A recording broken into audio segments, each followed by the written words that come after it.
वर्ष 2013 में हम लोग की दीक्षा हुई। तो दीक्षा के उपरांत हम लोग प्राय हर चतुर्दशी में अपने से अग्रज मुनिराजों की प्रतिक्रमण के बाद वंदना करने जाया करते थे। तो एक बार हम पूज्यवर जे शेष मुनि श्री समय सागर महाराज जी की वंदना करने गए। शाम का समय था। हम महाराज जी के पास गए, महाराज जी के श्री चरणों में जमीन में बैठ गए। हमने वंदना की।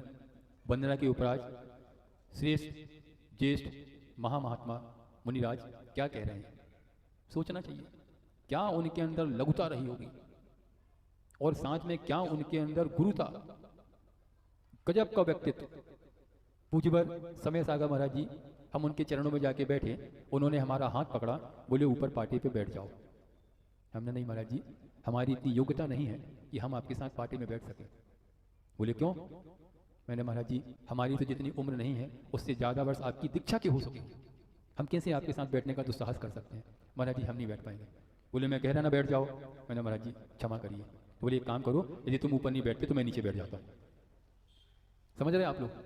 कितने महान व्यक्तित्व, कितनी उनके अंदर लघुता कि एक आज का नव दीक्षित मुनिराज उनके सामने बैठा है, उनकी वंदना प्रतिवंदना के लिए बैठा है, और उस व्यक्तित्व उस मुनिराज से भी वो अपनी कितनी हृदय की गुरुता प्रकट कर रहे हैं, कितने हृदय की विशालता। तुम मेरे साथ नहीं बैठोगे, मैं तुम्हारे साथ जमीन में बैठ जाऊंगा। तो उस दिन शायद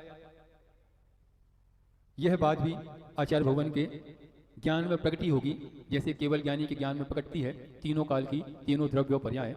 उसी प्रकार से आचार्य भगवान श्री विद्यासागर महाराज के ज्ञान में ये बात जरूर प्रकटी होगी कि आज समय सागर ने ऐसा भी कोई कार्य किया है, और हो सकता है उस समय उन्होंने ये मानसिकता बना ली हो कि भविष्य के ये तो आचार्य बनने के योग्य है और इनको ही आचार्य पद के लिए आरूढ़ किया जाना चाहिए।